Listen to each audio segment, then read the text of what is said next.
Shalom, selamat pagi semuanya. Mari bersama dengan kerinduan hati kita mau satukan hati untuk menyembah, meninggikan dan mengagungkan nama Tuhan.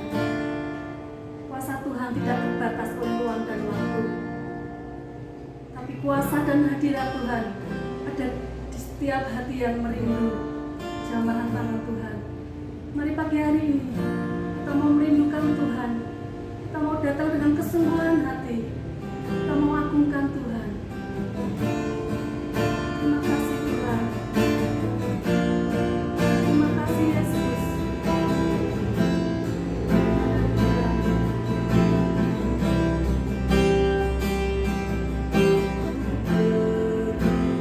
Engkau Yesus, haus jiwaku menanti-Mu.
Engkau Tuhan yang baik, Engkau Tuhan yang mulia. Kami tinggikan Engkau, kami agungkan Engkau. Terima kasih Yesus, anugerah-Mu cukup buat kami, kasih-Mu besar Tuhan. Haleluya. Biar Kau melawat setiap kami pagi hari ini Tuhan. Kami percaya Engkau diam di hati yang sungguh-sungguh merindukan Engkau. Pagi hari ini Tuhan kami panggil nama-Mu Tuhan. Engkau prioritas dalam kehidupan kami Tuhan.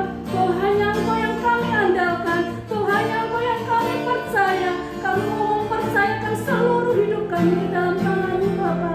Terima kasih Yesus, terima kasih Yesus. Terima kasih Tuhan. Terima kasih Yesus, Engkau baik buat hidup kami.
Shalom jemaat Tuhan, hari ini kita sama-sama akan mendengarkan firman Tuhan. Kita akan sama-sama berdoa lebih dulu.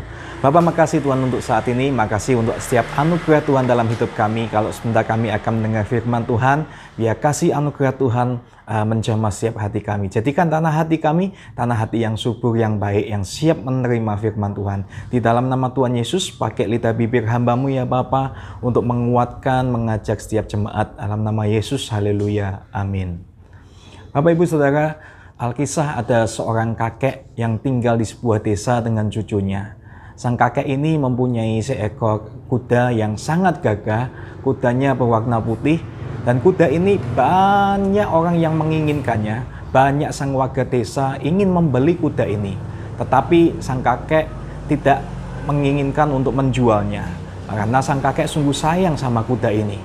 Ternyata setelah beberapa hari kemudian, kuda kakek ini hilang, dan ternyata dia hilang masuk ke hutan dan sang kakek tidak bisa mencarinya. Lalu beberapa warga itu mengatakan kepada kakek, "Kek, ini mungkin sebuah kutukan karena kakek tidak mau menjualnya. Andaikan kakek bisa menjualnya, pasti kakek tidak akan kehilangan kuda itu." Lalu si kakek mengatakan seperti ini kepada warga itu, "Hei, kita tidak bisa mengatakan itu adalah kutukan. kudaku cuma sudah tidak ada di kandang, tapi dia pergi ke tempat yang lain. Lalu setelah tidak berapa lama kemudian ternyata kuda ini kembali dengan 12 kawanan kuda liar yang lainnya.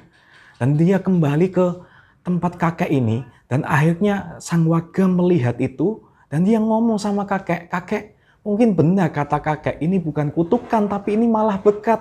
Akhirnya kuda kakek kembali bahkan dengan 12 kawanan yang lain. Lalu sang kakek pun mengatakan, "Jangan langsung mengatakan ini juga sebuah berkat. Cuma katakan aja bahwa kudaku sudah kembali." Lalu ternyata setelah kuda itu kembali dengan 12 kawanan yang lain, si cucunya itu coba untuk menjinakkan 12 kawanan yang lain itu dari kuda liar itu. Tapi ternyata pada waktu menjinakkan, si cucunya ini jatuh dari kuda dan akhirnya kakinya patah tulang. Dan kemudian sang warga pun datangi kembali si kakek itu dan mengatakan, "Kakek, memang mungkin benar ini bukan berkat, tetapi ini memang kutukan lagi kakek." Akhirnya cucu kakek pun akhirnya jatuh malahan. Lalu sang kakek pun mengatakan kembali, "Kita tidak bisa menyimpulkan ini berkat atau kutukan. Karena kita tidak tahu, cuma katakan aja bahwa cucuku terjatuh dari kuda." Dan ternyata setelah menjelang lama beberapa hari kemudian terjadilah perang di desa itu. Dan saat terjadi perang di desa itu mereka kewalahan. Dan akhirnya di desa itu membutuhkan tenaga-tenaga untuk berperang. Lalu semua anak-anak muda diwajibkan untuk membela desanya untuk berperang. Tapi oleh karena si cucu sang kakek ini, karena masih patah kaki, akhirnya si cucu ini terlepas dari kewajiban untuk perang. Dan kemudian sang warga pun mengatakan, memang mungkin karena jatuh patah tulang ini itu sebuah berkat. Akhirnya sang cucu kakek tidak diambil untuk menjadi orang yang berperang membela desa itu. Dan pastinya cucu kakek akan lebih selamat daripada anak-anak kami. Lalu sang kakek mengatakan seperti ini, kita tidak boleh menyimpulkan dalam hidup ini, sepotong-potong dalam hidup ini. Kita tidak bisa menyimpulkan itu berkat atau itu kutukan. Nah, Bapak Ibu Saudara, kalau kita ketahui bahwa di masa-masa pandemi ini, banyak orang menyimpulkan bahwa COVID ini sebuah hukuman Tuhan. Bahkan ada beberapa pemuka agama mengatakan COVID ini tentara Tuhan, malaikat maut Tuhan yang menghukum orang-orangnya yang fasik. Nah, kadang ada banyak hal orang menyimpulkan bahwa pandemi ini adalah sebuah hukuman Tuhan. Dan banyak orang-orang Kristen mempunyai konsep ajaran yang sempit yang seringkali mengatakan kalau orang yang taat pasti akan punya berkat. Kalau orang yang tidak taat pasti akan kena kutuk. Kalau sesuatu yang baik itu berkat, kalau sesuatu yang tidak baik itu kutuk. Nah, tapi kalau kita lihat, seringkali rumusan-rumusan ini menjadikan kita itu salah paham. Bahkan ada orang mengatakan, kalau kamu miskin karena kamu dikutuk. Nah, apakah lalu orang kaya itu oleh karena dekat dengan Tuhan, oleh karena dia diberkati oleh Tuhan? Belum tentu, Bapak Ibu. Nah, kalau beberapa orang menganggap bahwa COVID ini atau Corona ini sebuah hukuman, kesalahannya adalah Allah itu tidak pernah melenyapkan atau menghukum orang benar bersama-sama dengan orang fasik.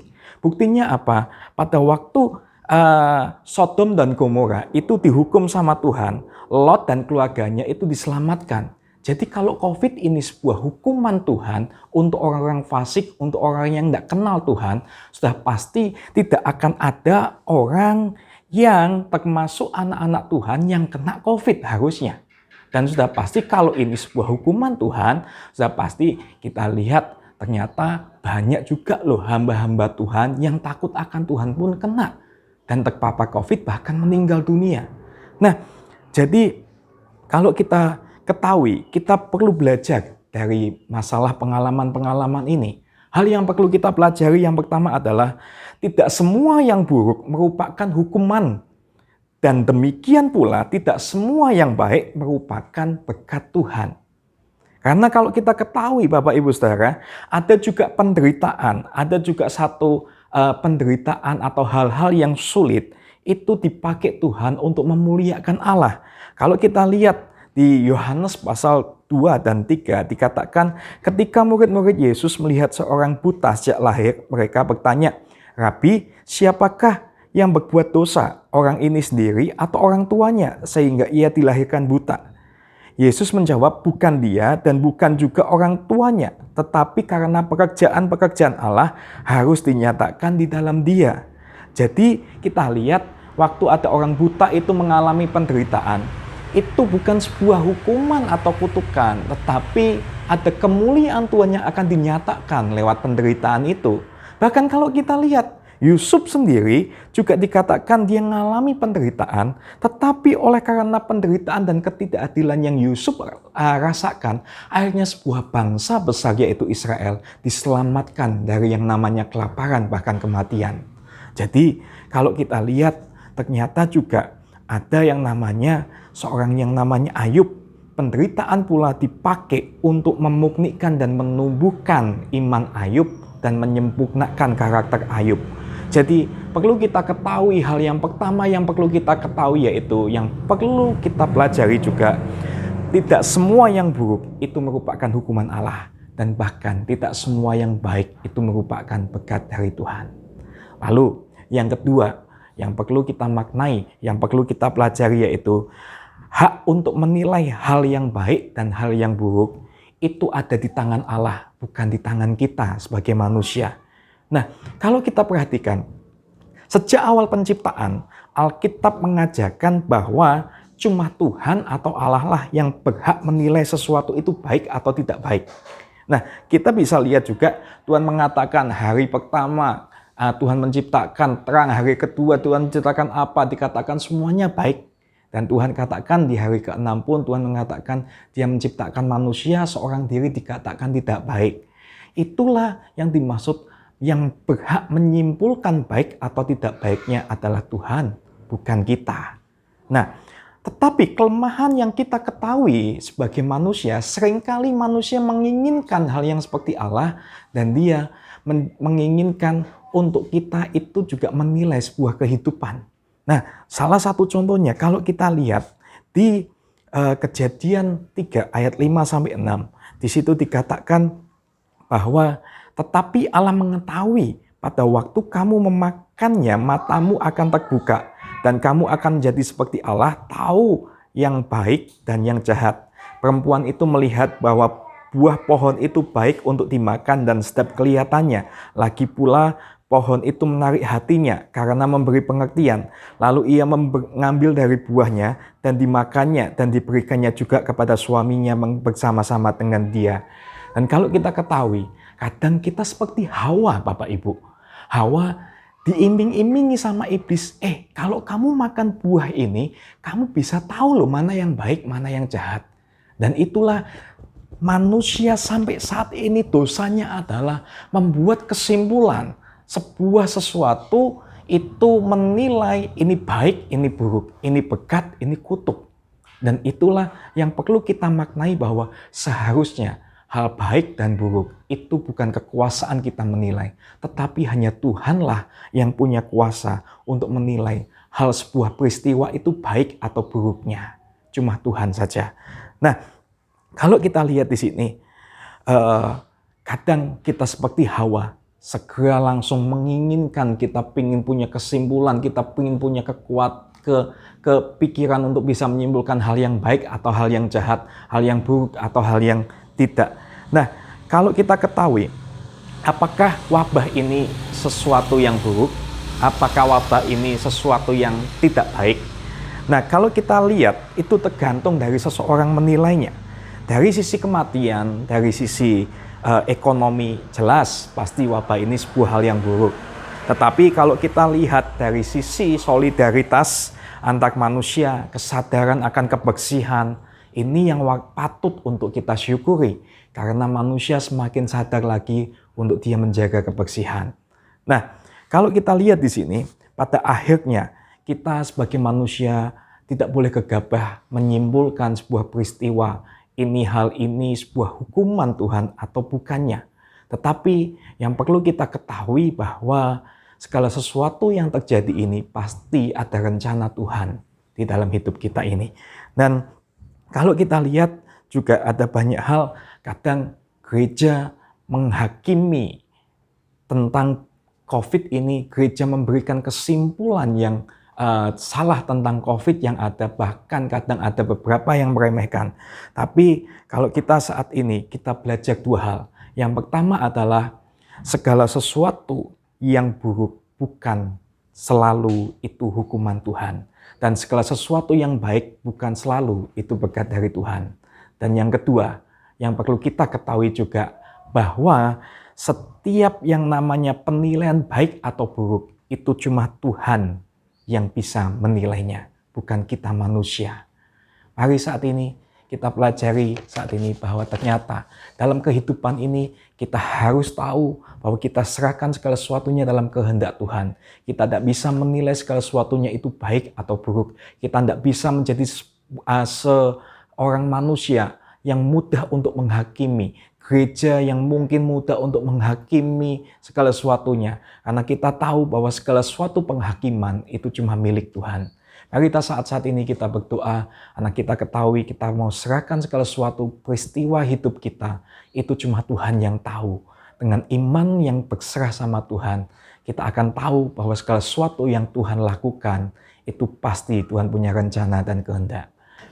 Mari kita berdoa. Bapak, makasih Tuhan untuk saat ini ya Bapak. Saat ini Tuhan kami belajar sesuatu ya Bapak, bahwa segala sesuatu yang buruk, yang tidak baik belum tentu itu sebuah hukuman dari Tuhan. Dan belum tentu ya Tuhan segala sesuatu yang baik itu juga berkat dari Tuhan ya Bapak. Dan kami juga belajar ya Bapak, bahwa dalam setiap peristiwa kehidupan kami ya Bapak, kami tidak punya hak sebagai manusia menilai baik atau buruknya ya Bapak. Tapi kami percaya biar Tuhan saja ya Bapak yang memegang setiap kendali kehidupan kami ya Bapak. Serahkan Tuhan jemaat-Mu di tempat ini Tuhan, biar mereka punya iman, mempunyai pengharapan di dalam Tuhan ya Bapak. Karena kami percaya segala sesuatu yang ada di dunia ini semuanya dalam kendali Tuhan. Di dalam nama Tuhan Yesus. Haleluya. Amin.